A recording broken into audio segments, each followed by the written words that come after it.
It brings me a great pleasure today to be able to introduce somebody that has helped me become the professional instructional designer who I believe that I am today.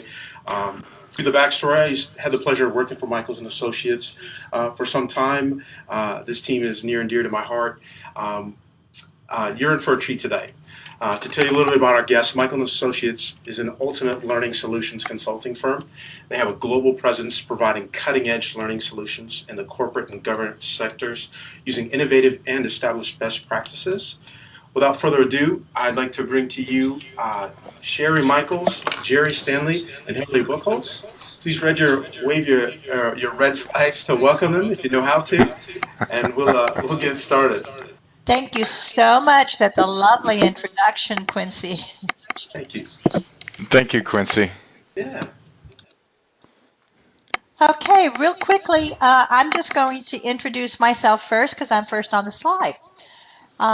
Michaels and Associates is a 15-year-old company. We're actually coming up on our 16th year after having been founded.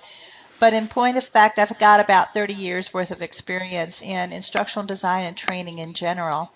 And it is my great pleasure to work with some of the best people on the planet in instructional design. And I'm only a braggart if it wasn't true.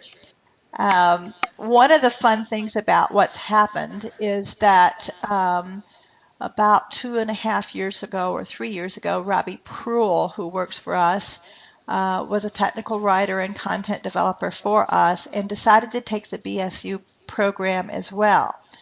And thank goodness she did, because she has emerged as one of the best instructional designers I've ever seen. So we've had some lovely experiences with BSU. I want to tell you right now that I think you're in one of the best programs in the country.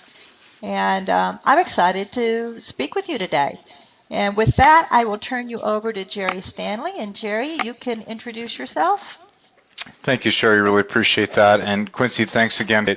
Yeah, my name is Jerry Stanley, and for probably between the past 12 and 15 years, depending on how you look at the time frames, I've worked as an instructional designer or a learning and development professional.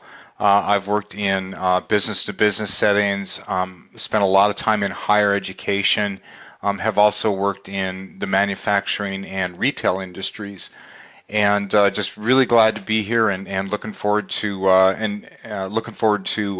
answering your questions and having a great discussion today. And by the way, I wanted to say thank you to everybody who went to the surveys and filled out the survey questions. That gave us some great insight into how we'll be able to approach the webinar today. So thanks so much. Okay, so and you know what? I didn't thank you, Quincy. I think you're the best anyway, but just wanted to throw that out to you. Listen, Hillary, why don't you jump in and introduce yourself? Hi, everyone. Yeah, my name is Hillary Buchholz, and I'm a senior media designer at Michaels and Associates.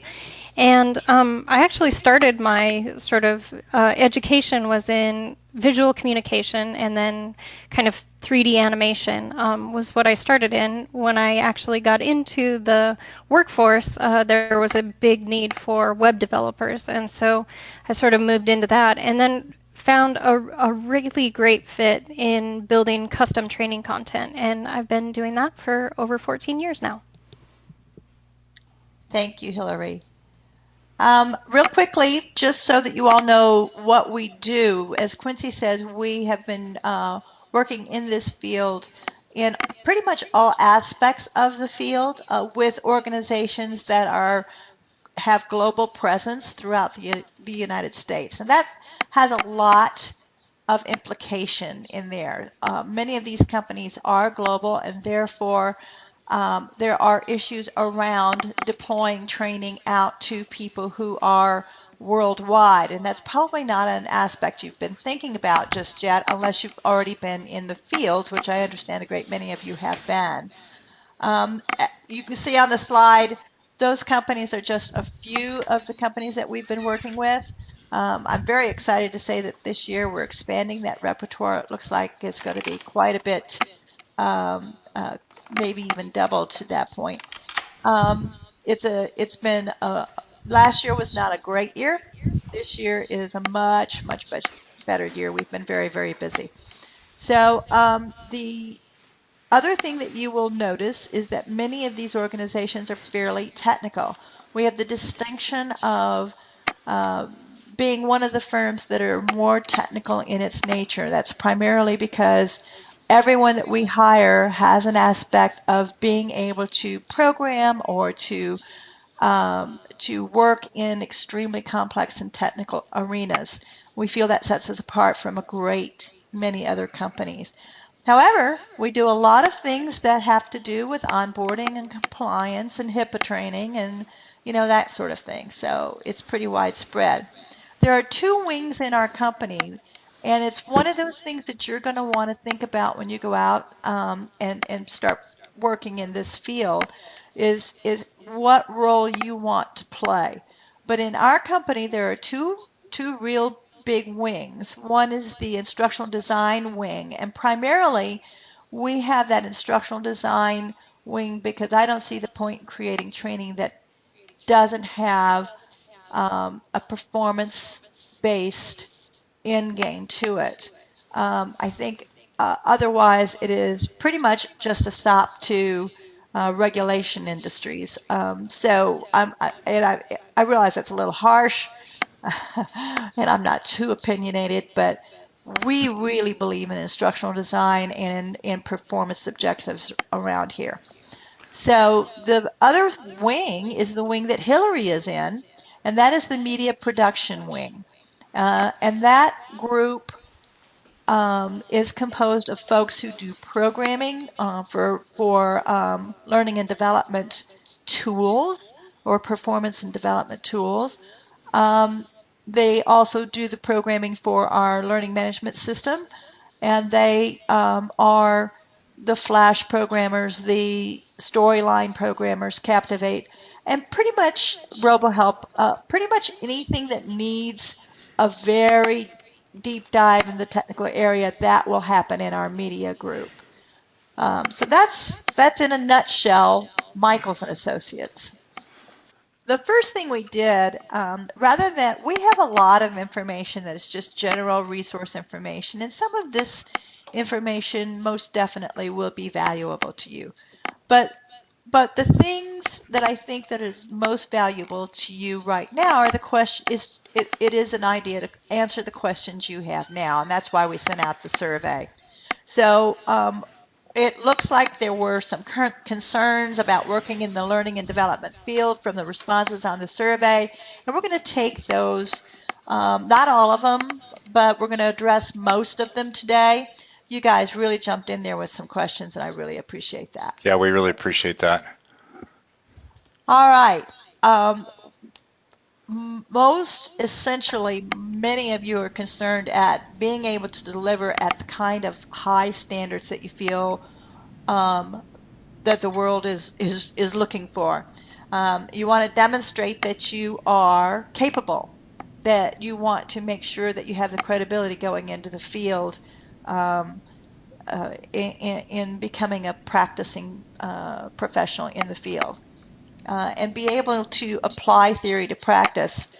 What I'm going to do is just say that one of the wonderful things about this program is that you will be thoroughly and have been thoroughly grounded in theory and models and everything that you need to know about adult learning.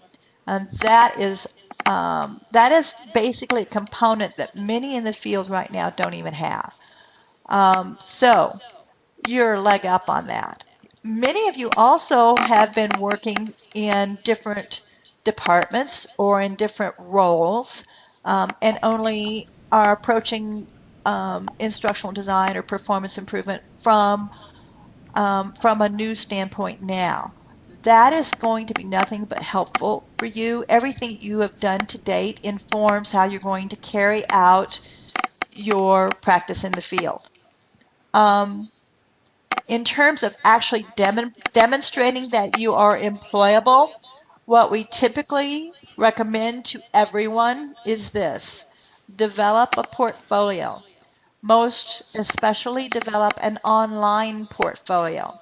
And that online portfolio would include a pristine resume, good samples of things that you've done either with BSU or on the side in the line of work that you're in. And also demonstrate that you know what you're doing by asking the right questions when you are interviewing. And when I say that, what I mean is there's a sort of a format of discovery. When you interview into a company, you want to discover what it is that they think they need. And that informs how you would respond to them. Jerry, would you want to add anything, or Hillary?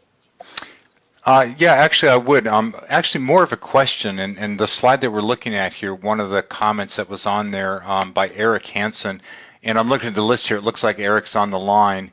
And Eric, I just unmuted your phone, and I'd like to ask you a question. Eric, can you hear me? Yes, I can. Okay, great. Thanks so much. Thanks so much for your response on this. So this question, this response was prompted from the question, what's your number one concern about working in this field? And I'm wondering if you could just give a little more detail on your response when you stated being able to apply theory to practice, but especially how to convince management that OPWL works. I'm just kind of wondering about your experience on that, if you could expand on that just a little bit. Well, my biggest problem is having management listen. In 2007, I tried to make a holistic training program based on a Navy model, specifically having the Navy job qualification requirements practical sheet. I tried to make something similar for our workplace. I work in a shipyard, a government shipyard. Gotcha. Okay. And so, for the Navy, they're able to rotate people through quite rapidly and then get them up to speed. Want to do the same with us. We also have an unexecutable workload coming up in the next 3 years. So how do we get our people trained up? Now, 2007, I made this holistic training program where we have the blended learning, we get the structured OJT, and then my upper management ends up derailing it. They're focused on their ideas of how training should be, and they have they'll jump from one new panacea, if you will, like we're in learning organization now. Before it was lean, before that it was like TQL. So right now they don't necessarily believe what I present, and that's why I say, how do we convince management that OPWL works? Does that make sense? Sure. Thanks for that background on that. So what you've experienced, I think, is quite typical, and that happens quite often. Sherry and Hillary, would you agree with me on that? Absolutely. Go ahead, Sherry. You were going to say something. Well, one of the things that we find is that the biggest thing in the field for the last 25, 30 years that I know about is that the training, learning and development, or workplace learning folks are not getting a seat at the table. It is a change that is happening. It is not happening in all organizations all across the board. So what there are some strategies to cope with the kind of mentality that you're describing. And one of the things that I would suggest is to pick one small portion of the program, not do the holistic thing. I absolutely do believe that holistic is the thing that works the best. Blended, OJT, mentor supported, avatar supported. I absolutely agree that all of those things work, but I also absolutely do believe that when management sees the bottom line, they typically balk. And the best way to prove that anything works is to take a small program, execute it, get the metrics embedded in that program before you execute it, and then compare metrics and show proof of having improved the situation. Whatever those performance metrics are at the Navy, you want to be able to show and demonstrate that things have changed. Does that make sense, Eric? Yes, ma'am, it does. That's exactly the biggest problem that we have faced for years. And it's what it did is lead my organization into working with something called learner certainty assessments. I believe in pre-testing, on especially on small programs, then conducting the training with lots of knowledge checks in the training, and then testing after the program. And then once I test after the program, I like to use what we call learner certainty assessment, which is testing whether or not your learners feel confident that they've actually learned something. Two reasons why I like that. Number one is it can be used as a summative assessment, so I can tell whether or not there's been change between my pre-test, my post-test, and whether or not they feel good about it. That gives me my level 1 right off the bat. But the number 2 reason that I really like it is it can be formative as well. I can use that learner's certainty assessment to determine whether or not the learner is uncomfortable with what he learned, and then reroute him to another alternative way of learning it. It can be very, very exciting to use that kind of testing. But what it really absolutely fundamentally does is put in black and white that your people not only learned the content, but they feel confident about executing the content. Yeah, and that's exactly what your managers are looking for. They want to see it in black and white, and that's the real short answer to that question. So it's not short, but it's a big deal. It is. Cool. Thanks, Eric. Really appreciate that. Does anybody have any more questions related to that one? While we're waiting for people to chime in, Jared has a question about a comment that you made a moment ago, Sherry, about developing an online portfolio. Do you have any suggestions on how we can do that? Typically, you can develop your own website. A lot of them at ASU, some of the folks we were speaking with, thank you, Quincy, by the way. I did see it, but I didn't see it fast enough. The ASU students that we spoke with were developing their own websites. And Hillary, would you remember? I think it's WordPress, yes? WordPress is definitely one of them. There are many kind of free and easy website development sites that you can use, because you don't have to go into a lot of detail on the actual structure of the website. Like, that's not what you want to be spending your time with. You want to make it clean and simple, and then showcase your work. And so that's the key. It's mostly for ease of access, so somebody can go out to your portfolio. It's always up there, and it's always got your latest and greatest work available to people.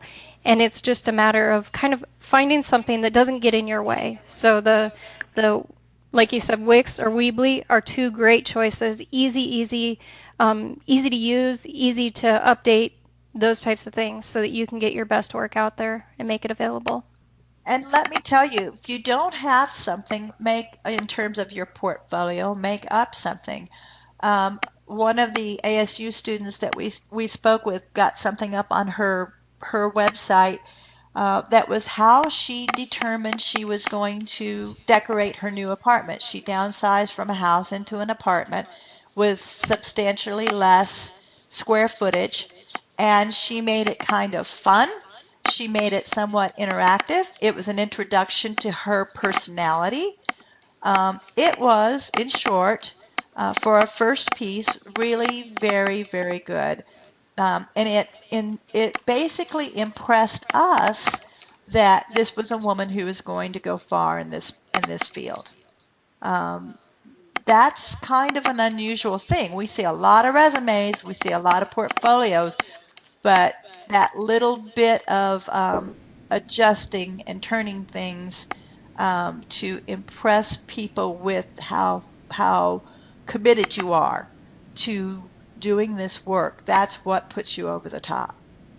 Yeah, and I see there's some folks putting some links in the chat area, so grab those. Looks like Quincy put one in there, quincyconley.com. So there's some really good resources in there, as well as I think Wix and Weebly are in there, as well as some suggestions. So looks like Brigham Taylor mentioned PathBright as well. Yeah, good. Yeah, good stuff. Okay. And the miracle worker expectation.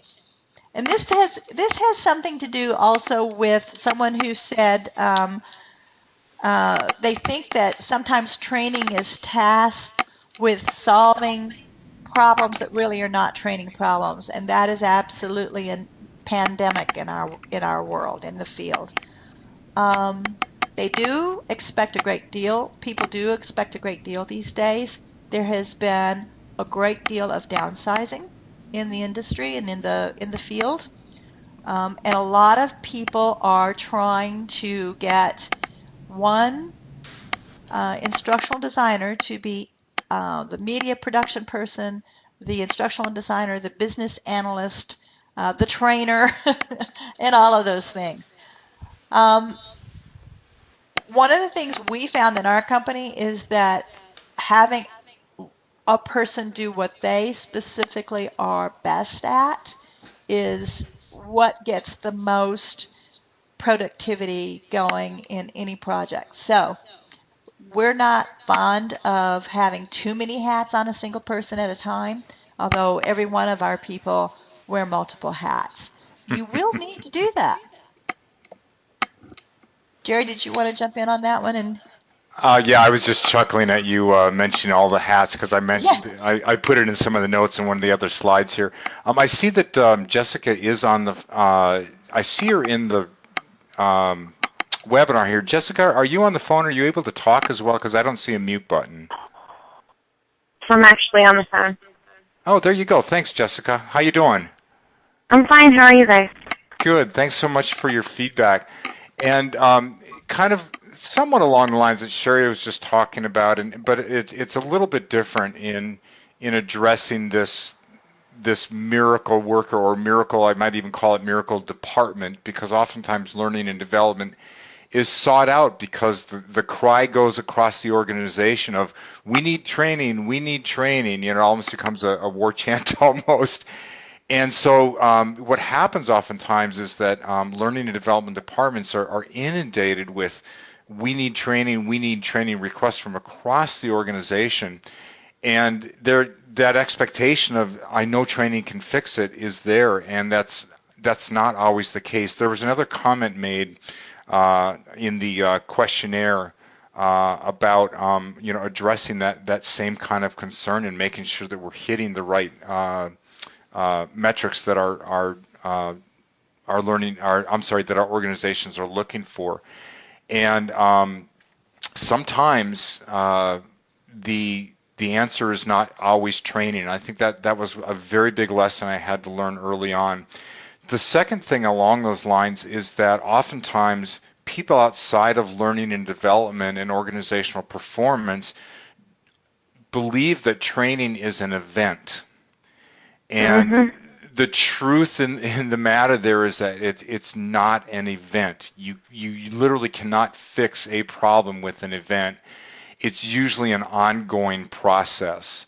And that's one of the things that we oftentimes have to work through with our stakeholders, is helping them understand that it's not a one-shot deal, that the learning and development and the progress of the organization comes with the development of a learning and development plan, and therefore it becomes a much bigger program. Does that kind of help with that a little bit?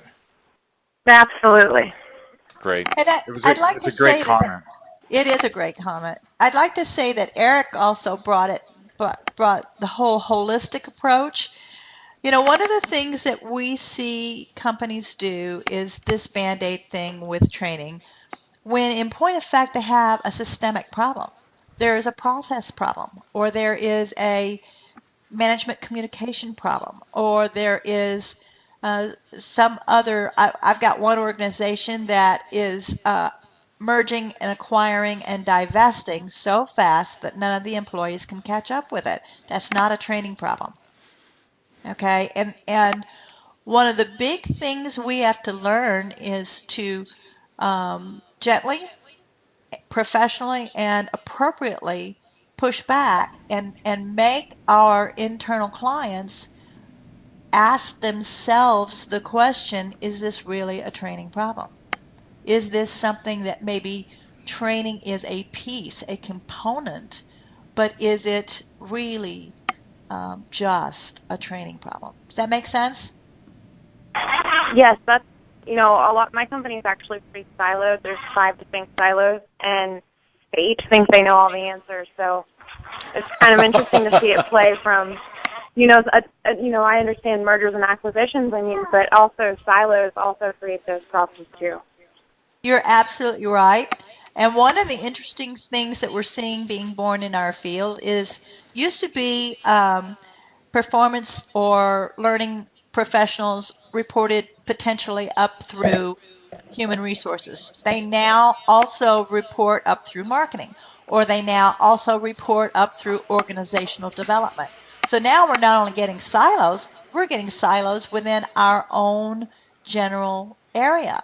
And one of the things that all of us are going to have to do is learn to reach out to people who may not be in our section of the Cube Farm, but may be in another campus altogether. That is one of the harder things to do.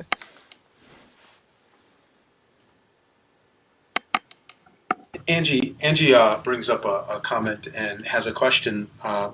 Sherry, do you care to address about measuring what's happening in the company? Yeah. She's asked, do you see the comment there? I did. I saw a wonderful talk just yesterday by Clark Quinn, who is very, very, very passionate about training and learning in this field. And he made the comment that we're not measuring the right things. We've got some really bad training out there. And we've settled for bad training because it was inexpensive. And when I say we, it's not you and it's not me. It's some of that bad management that Eric was talking about. Because they think if they just throw bullet points at folks, they're going to learn. Well, the fact is, in the United States, that's not the way Americans learn. It is actually the way they learn in China, but it's not the way we learn here. So the metrics are not necessarily set up so that training can work effectively. What you have to then come back around and do is go and negotiate what training metrics are acceptable to prove against the metrics that the company wants. And the reason for that is that, as you all know, measuring training is a really hard thing to do. Adults are unpredictable. There's a percentage capability of their being unpredictable. But what we can do is, again, through pre-testing or through level setting or through a lot of different mechanisms in the organization, we can determine where they were, whether or not there is an improvement in where they were versus where they are today, and whether or not those objectives that we set up actually were the right objectives for the work. Jerry, did you want to jump in on that one? Yeah, I've got there's really big answers to all these questions, but it's a really, really good question. I think, Sherry, I just wanted to speak to what you had basically addressed as the gap. And when determining objectives and metrics, yes, that's the organization's job. But one of the questions I think that's really important to ask them when you're talking with the stakeholders is, where are they now in terms of either their knowledge or their skill or their behavior, and where do you want them to be? And then whatever you identify in between there that's missing, that's what's going to be trained to. And that should determine the metrics. So, Angie, does that answer your question? Cool, thanks. All right, and Eric made the comment that in his case, management's looking for a quick and easy fix, and they don't address the systemic issues, and in fact, they often create more problems. And that's kind of, yeah, they get to do that. It's not fun sometimes dealing with that, but there are coping mechanisms that, such as I mentioned, where you carve out small pieces and you can show what you want to do is look for where you can have success and demonstrate success and show improvement. All right, not getting buy-in from leadership and learning solutions when they feel their ideas are incorrectly valid. Jeff, that's very close to what Eric was saying, and you're absolutely right. Jared, you had a great comment, buy-in from potential clients. The best way we have found for getting buy-in is, number one, have all the stakeholders involved early on as you can. And then the other best way is to build a discovery document that shows your client, have them take part in this building, shows the client the kind of due diligence that you have done, that explains why the approach is the best approach. It is best if you can make this a collaborative process, because without the collaboration, there is no buy-in. One of the things you will see in our organization is we talk about collaboration without using the C word. The reason is everybody in the world talks about collaboration. We actually do it, and we do it in all the small incremental steps. Every single step that we take, we work with our clients in the most collaborative way, kicking and screaming sometimes, to get their input so that the solution truly comes from them. We've guided it, we've taken our expertise and created the rails to keep them on the rails, but it is truly a collaborative type of approach, and that's where you get the buy-in. Jerry, you want to jump in on that? No, I think you covered that quite well. I'll defer to Hillary if she has anything to add. I would say yes. Yeah, I was just going to say, one of the things that's always really important, especially early on, is always circling back and asking them, did I get that right? Did I hear you right? Here's what I think I heard. Just reiterating, is this really what you're wanting? Am I really hearing you? Once they have that faith that you are hearing them, it's a lot easier to get them moving down the path that's going to be successful for everyone. That is probably the biggest skill you can develop, is learning how to reflect answers from your internal client or your external, whatever, and make sure that they get it, that you're listening. And the only way to do that is really be listening, and that's super big. And that's where your buy-in comes from, because that establishes your credibility. The other piece of it is to make sure that you go in prepared with all the right questions. I'm sorry, I said answers, with all the right questions. We have kind of a standard template that we build, that we know which questions we have to have answered before we can present a solution. And working people through those questions jumps in and saying it's your fault.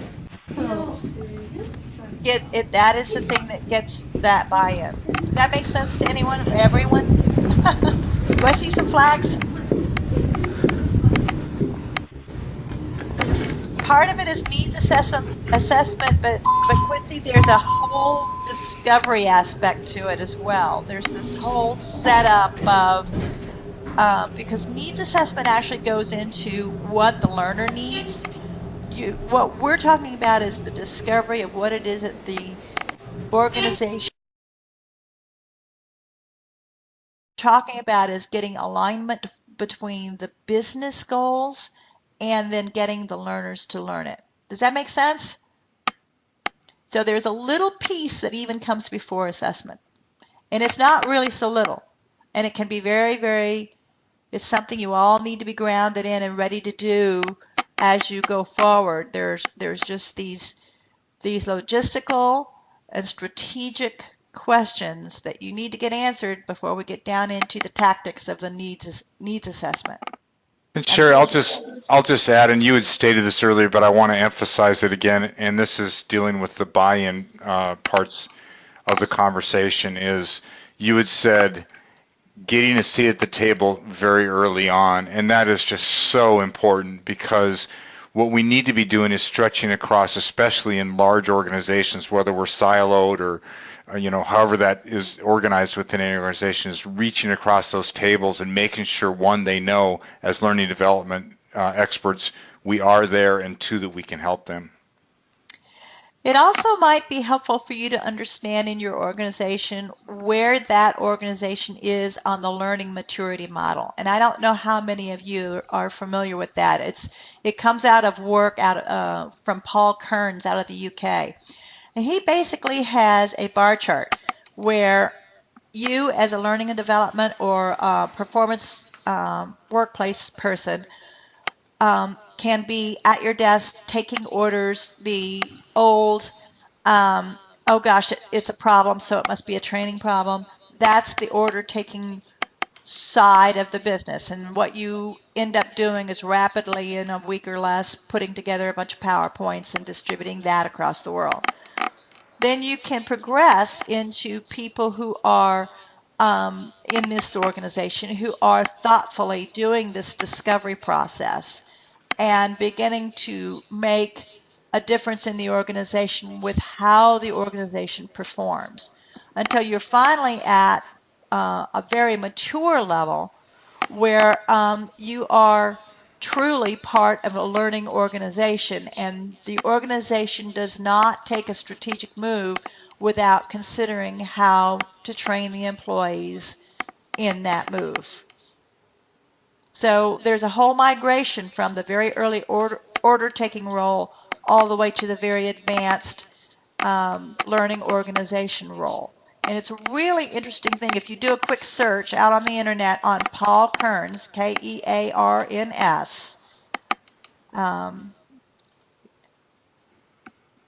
I just showed this model to my boss yesterday. Angie, you are right on top of this. Yes. It's a really important, Angie says she just showed it to her. It was a great conversation. Ask her where she wants to be. Yes, Eric, you're absolutely right. That is a cultural issue, and that's why it's not a training issue. And that kind of, we'll go to the next slide now because it addresses what you're thinking about. And that is, how is it, where do you want to fit out there? There are all kinds of roles. Jerry, this is something that you were looking at. Do you want to take a look at describing the roles, but also I would like maybe you to address what kind of organization do you really want to work in? Yeah, that's a really great point. So from the responses on the questionnaire, the types of jobs and careers that came up most often in the questionnaire were titles as you see on the screen: learning and development manager, working in education, training and development, e-learning especially came up a number of times. We saw in there training people with disabilities, and of course the tried and true instructional designers, learning consultants, and technical writers, and in all, I mean, these are excellent choices. One of the things I think to understand is that the field is extremely broad. And the way that I would say it is this: if you can think of any place or any organization, if you will, that people need to learn and or upgrade their knowledge and skills, that's the places where the job roles and or titles are defined. So a couple things you can do is just do some research. One is, let's say if you're on LinkedIn, go to LinkedIn and do some searches for these types of job titles. just type in learning, or type in learning and development, or type in e-learning, and search for jobs, and you'll see the titles that are out there. Some other examples include things like consultant, and a lot of what we've been talking about today is a consultant skill. It's that upfront consultation with the stakeholders to understand what they really need. You might see things like business improvement specialist. Very big out in the field right now is leadership development, a very, very large field and very open to and in need actually of some good instructional designers and training people in that field. You might see things like process improvement specialists, software, or any tech field right now. Change management, those kinds of things are the things that you'll see. But Sherry also mentioned the other things to look at are the types of companies and or industries that you might want to work in. And so again, if you use LinkedIn or any of those other social kind of pages, and you do searches for learning and development specialists, and find out where the industries or what industries that those kind of job roles are falling in. A lot of what I just mentioned are very big, especially tech industry right now is huge. Healthcare is huge. Oil and gas is huge right now. Those are some industries to look at. But do that search and do your research behind that. And that's kind of where this slide came from of the information I saw. Does that kind of make sense to everybody? Sherry, you want to add some stuff? I not to this one. Okay. We do have a question from Quincy. Do we think that it's more challenging to get buy-in while working as a consultant/contractor outside an organization, or do we think it's more challenging to get buy-in while working internally? I think that varies from company to company. And I have to say, in the last 3-4 years, it has been harder for everyone. It doesn't matter if you're in or out. The economy has had the worst effect on making these kinds of decisions and buy-in. Even if they buy it, they don't want to pay for it. So that's been kind of a problem. But as a contractor, in some organizations, we do better than I've had people say. It's coming from an outside source, so it will carry more weight. The flip side of that is, you're a consultant, so of course that's what you would say. So it depends on the organization. All right, did we address that to your satisfaction? Do you find this may differ if the organization is on a client-funded model? Keone, that is that, did I pronounce your name okay? Good. We find it's a little bit better if there is a client-funded model, if it is handled appropriately. Let me make sure I understand what you mean by client-funded model. That is an organization which has internal consulting as part of their role, and they get reimbursed within the organization. Is that correct? Okay, good. Yes, we do work with some organizations that do that. And the ones who have gained credibility in their organization make the best operating situation for us, because they already have that credibility and they've already ironed out a lot of the wrinkles internally by being really good consultants internally. We have also got some organizations that we work with where they are not as knowledgeable and they're not as comfortable in the role, and they defer that role to us. And so we do a lot more of the work. So it is truly organizationally dependent. Okay? Does that help? Okay, good, thank you. All right. What do you want to do? Do you want to go into being a career employee in a big organization, or do you want to go freelance? And let me tell you right now that freelance is a crowded field right now. Freelance is crowded because there have been a tremendous number of layoffs since 2008. in the learning and development or performance workplace field. We are one of the groups that are most hard hit when people are looking to shave the bottom line. However, there are some really, really good benefits working for a corporate organization. Is that in that you may have bigger budgets than we will have as outside consultants. You may have a lot of peer collaboration, a lot of input and feedback, and there's a little bit more, it's a little less harried sometimes to get work done. Sometimes, not always. Sometimes. Yeah. And you may be somewhat more stable there, although that varies as well. There is a consistent workload, so you don't normally have to worry about where the work's going to come from. You can focus just on that one business or that industry and specialization. The downside of all that is that you probably won't have much in the way of autonomy.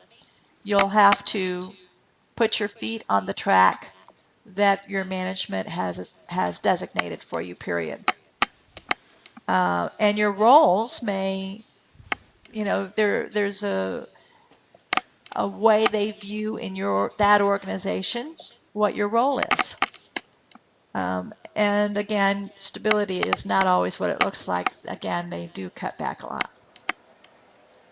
Freelancing. Oh, sorry. I was just going to jump in here real quick and say, regardless of which, if you're thinking about going corporate or if you're thinking about staying with freelance, I think it's really valid to at least take a couple projects as freelance contractor. You learn a ton, and it'll only benefit you in whatever you choose to do. But I think that there's a really valuable lesson to learn in sort of scoping projects, learning how you want to work, learning, you're sort of, if you're really uncomfortable with that, not having the stability of having a regular corporate job, you'll know that immediately once you start doing the freelance. If you give yourself a couple freelance projects and kind of move forward, you might find that you really enjoy it. It's one of those things that there's no substitute for at least trying it. And I'll add to that, Hillary brought up a great topic, and it's something that we can spend an hour or 3 hours on it, and that's scoping projects. When you freelance or you work as an independent in an independent consulting group, you will need to estimate projects and what it's going to take to get something done within a fine hair. And when you work in a corporate environment, quite honestly, most of the time you do not need to be concerned with that. There are organizations that you will find that, but we've worked with organizations that it never crossed their minds that they needed to be able to scope a project accurately. Sherry, Quincy put the question in, what's a good way to get started as a consultant or contractor? And I think you might be able to address that best. Okay, I saw that, yes. Quincy, thank you for asking. Typically, one thing I've seen people do to build their independent consulting portfolio is to start working with nonprofit organizations and do some pro bono work with them and build up that portfolio and repertoire. Most people have to eat, so pro bono is not the best option for them.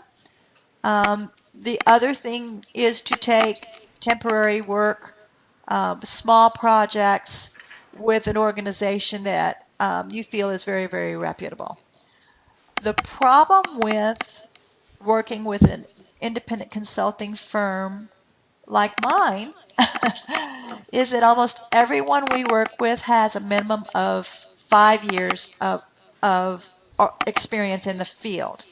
We are held to a higher standard, and people don't want to pay what they feel are big rates for people who haven't got a minimum of that 5 years.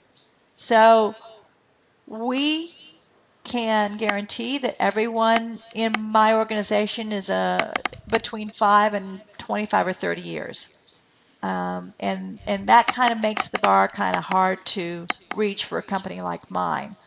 There are companies that you can get started in that don't have the bar that high.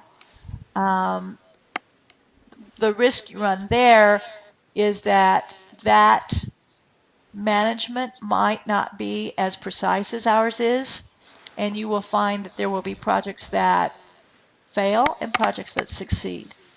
And honestly, a failing project is something you learn from. So it wouldn't hurt to take one of those. If I could add on to that, Sherry, and I think you brought up a really good point with nonprofits. If you have a passion for something and you want to get some experience under your belt, and I'll just share my personal example is, and everybody who knows me best knows that I love to ride my bike, and I'm very advocacy oriented when it comes to bicycles. Well, I got involved with an organization called the Coalition of Arizona Bicyclists. And I also got involved with an organization called the League of American Bicyclists. And through them, I was able to do two things. With the League, I was able to go out and hone my training delivery skills because I became an instructor for them. With the Coalition of Arizona Bicyclists, I was able to hone my design and development skills because I helped put together a training program for them. So that's just a real life example of how you can go about find your passion and then apply your learning and development efforts to that as well. It's a really good way to go about doing it. Oh, there was a couple of questions while you were talking, Jerry. Thank you. Bethany, I want to address yours first because you don't need to be doing 5 years of pro bono. You just need to take a few pro bono projects as a freelancer. You can definitely freelance doing that, or you can be a corporate employee, or you can go with a company that will take less experience. So any of those things will work. Let's see, Quincy, to address your question. How do you get over the need? Oh, will it count your MS count toward the 5 years? It will certainly help. Robbie had something like 15 years of technical writing experience, and then she got her MS. Something like that, and especially with Robbie having already worked with me, I have no problem having her showing more than 5 years worth of experience because she was already building training content.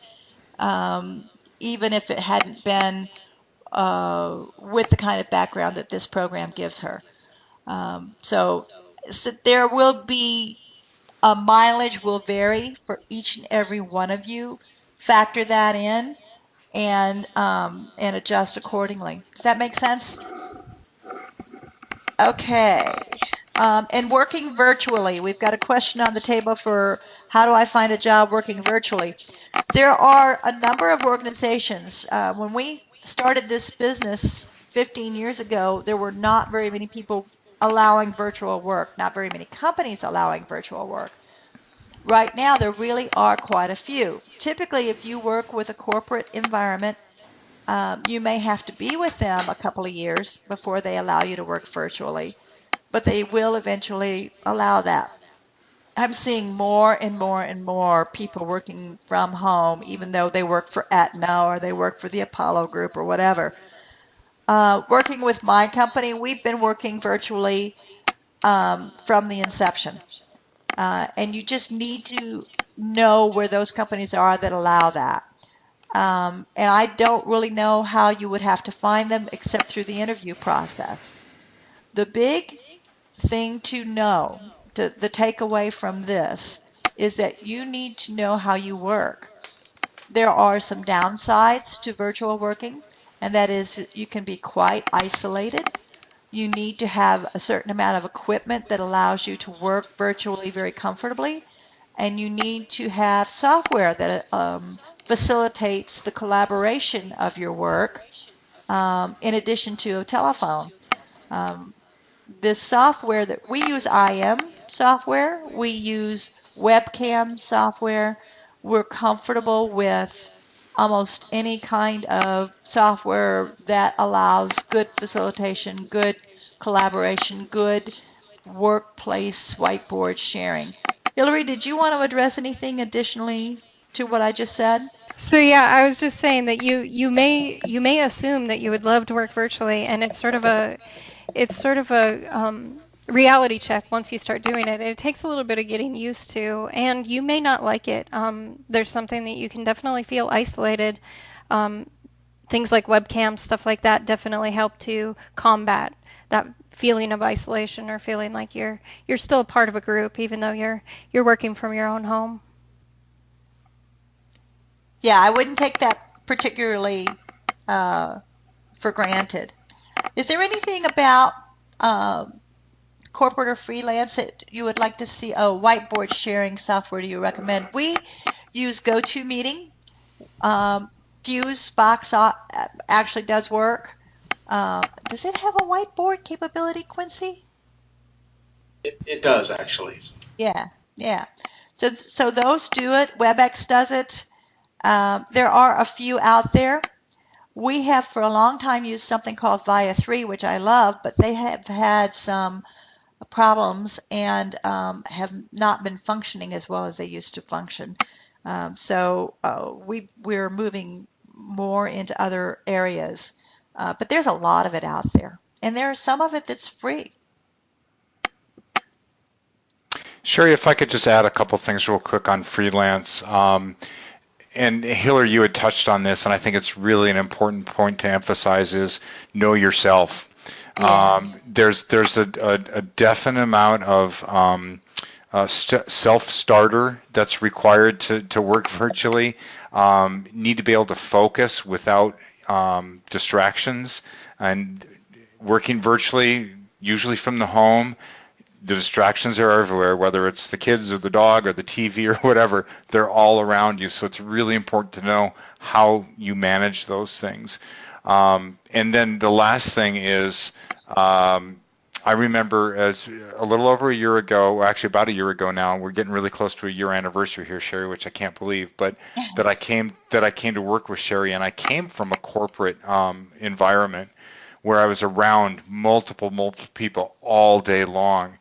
And there definitely was an adjustment there. Hillary alluded to that, and this is really important to underscore that. And just, Absolutely. Again, know yourself, nor thyself, actually, is the quote. Good point.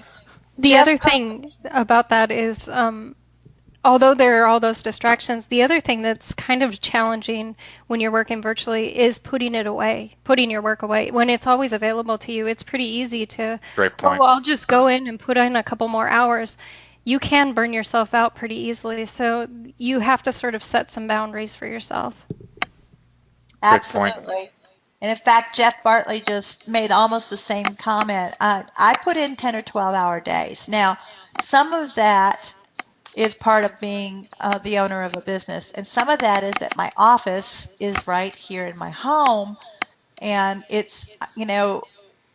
if I get up in the middle of the night thinking, oh my goodness, I've got all these 47 things to do tomorrow, I'll start doing some of them. So it's probably not. There are some downsides. The other good point of it, though, is that you are much more flexible in, okay, I can run this errand because I've done this 10 or 12 hours here at the office, and nobody will notice if I'm not around. Okay, we're running short on time. We got about 3 minutes left. Quincy, is this a hard stop? I think we can go a little longer, and if people need to excuse themselves, feel free to drop off. But I'd like to keep it rolling as long as you're available to answer questions for us. Sure, we'll do it.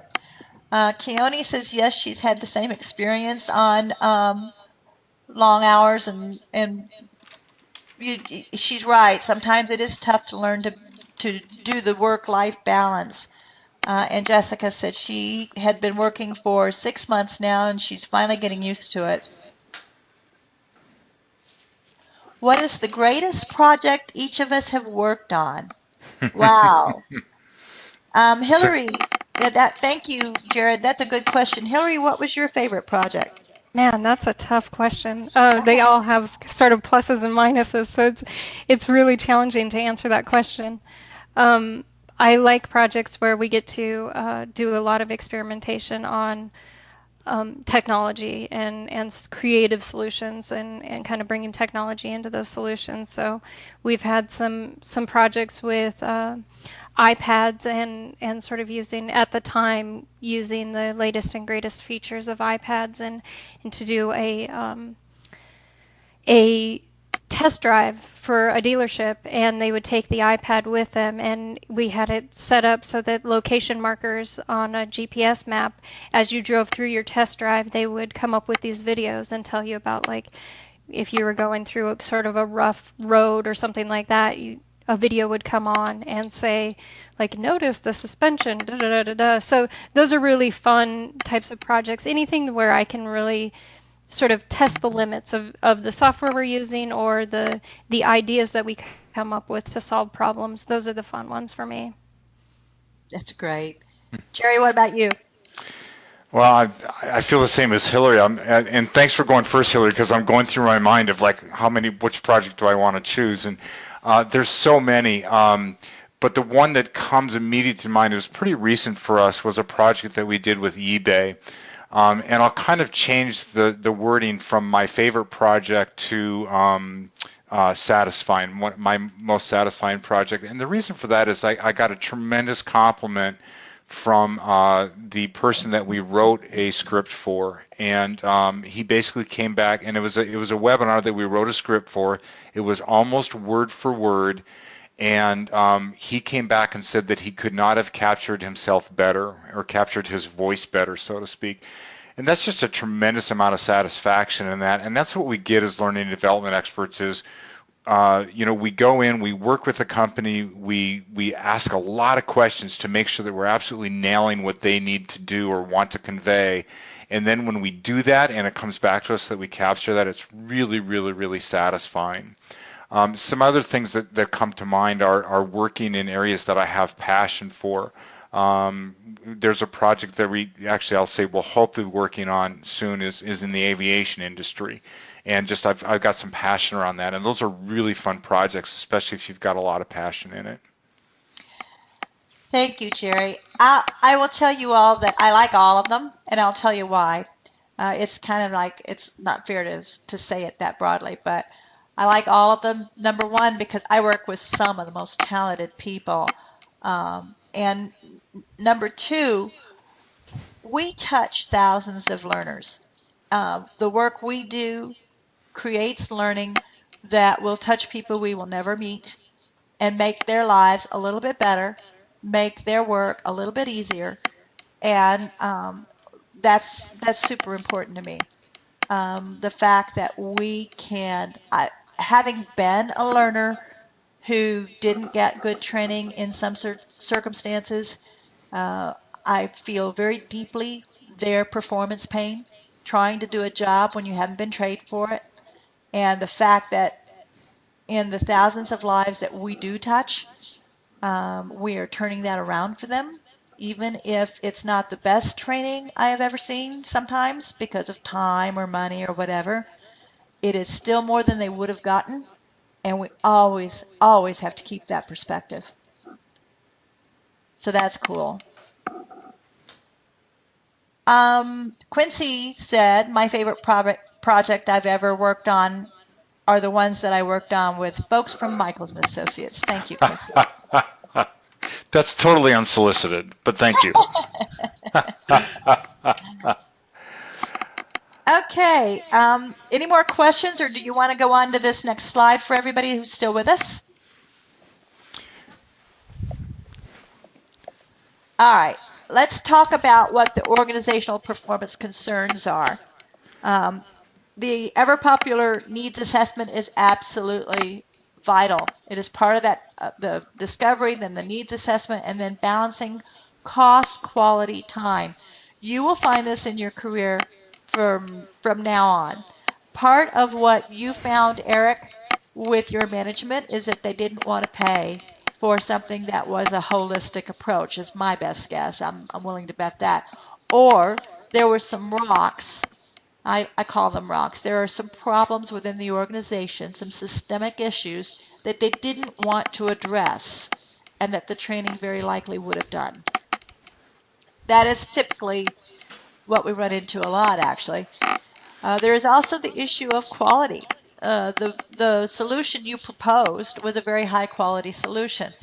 Many executive level folks think that they can take a swipe at it for $5,000 when getting a good performance solution out there is a $25,000 solution. And it is an education process to make them understand the difference between those two solutions. And it is not always a very pleasant education process. And almost always we run into the time problem.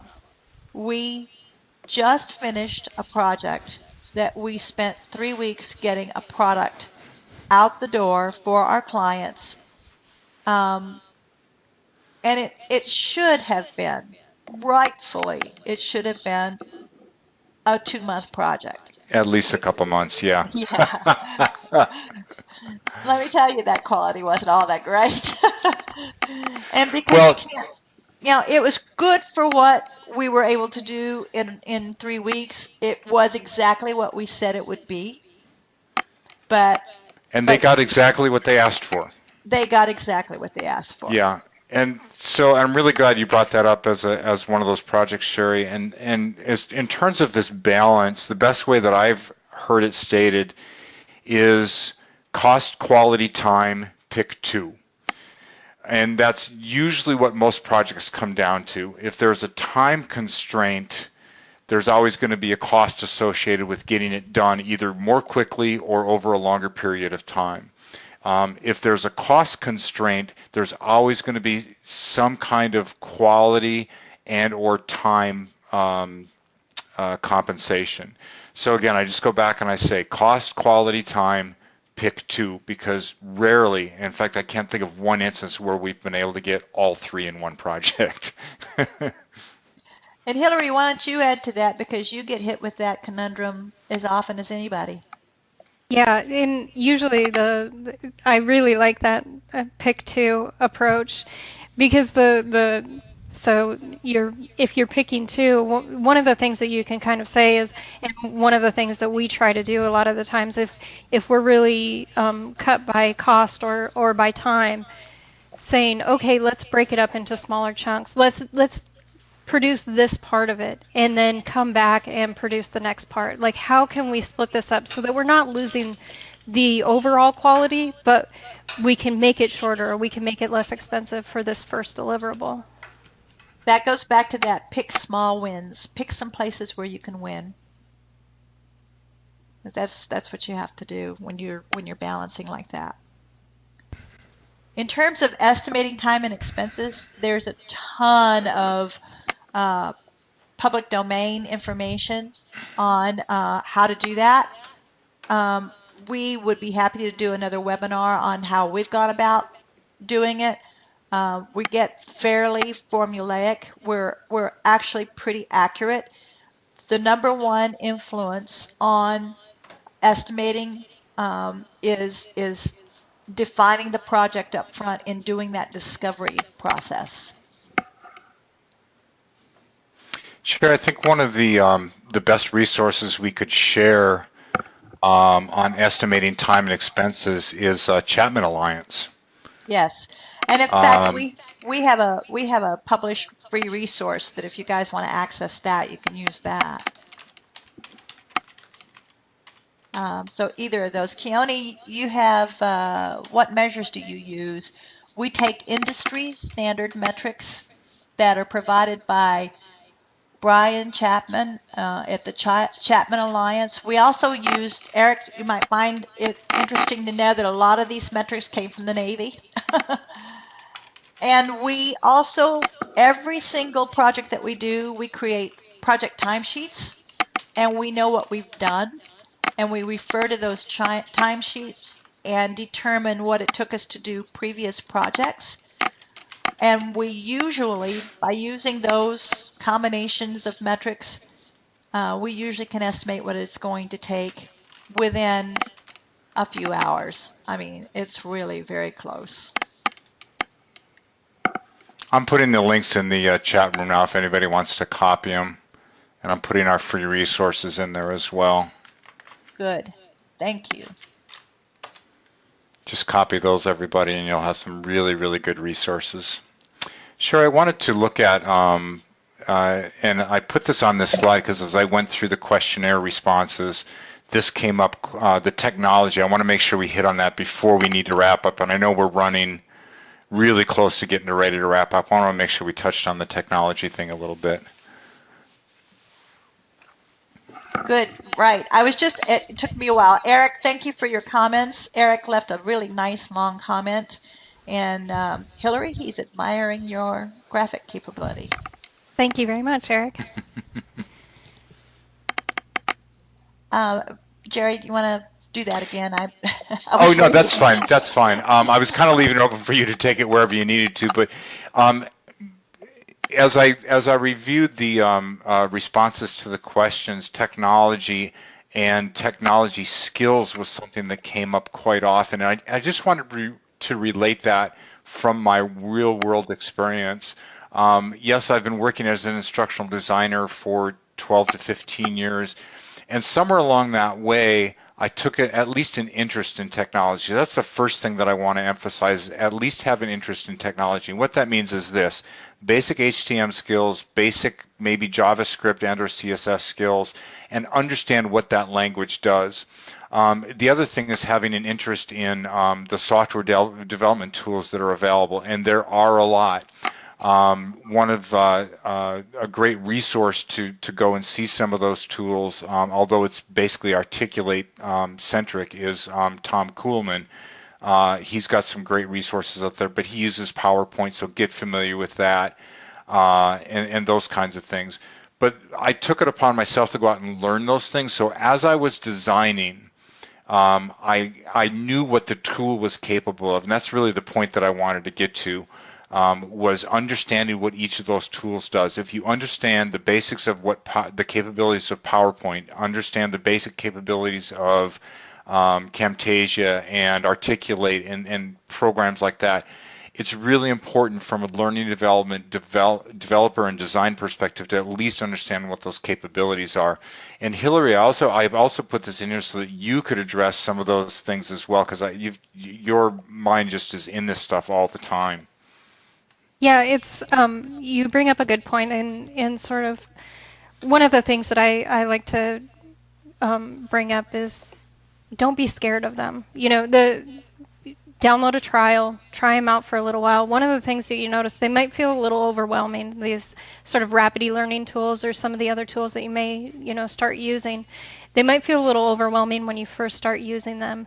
You will get used to them. And once you know one, those basic skills in one tool, they are pretty easy to transfer over to the next, sort of product that you might be wanting to try out. And one thing that I always like to kind of bring up is don't let that get in your way of the actual solution that you're trying to provide for somebody. So where Jerry said know the basics and know what the tools are capable of, but also don't let it stop you from coming up with some really creative solutions, because there's always a way to hack it up, to work around it, to make it work. And especially if you have a team, that makes it a little bit easier. A media development team, they can kind of get in there and support you to help you kind of push those tools to the limit. And do understand. Great point, Hillary, by the way. Those were all great, because it actually gave me fodder. Do understand that you have to keep your perspective on the learner and what it is the goal of the program is, what you're trying to achieve, and don't let the tool get in the way of all that, because we do have a habit in this field of focusing on bright, shiny objects. And it's actually my podium source. We do, for a few years back, it was Second City, and now we're all on to gamification. In point of fact, in as far as these techniques, and that's what they are, it's just techniques, are concerned, use them to expedite the process of getting your learners to learn, but don't make them the focal point of that process. Does that make sense to you all?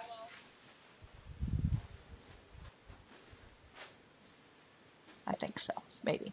Do you have any questions now? I think we've pretty much gotten to a wrapping up point. Does that work?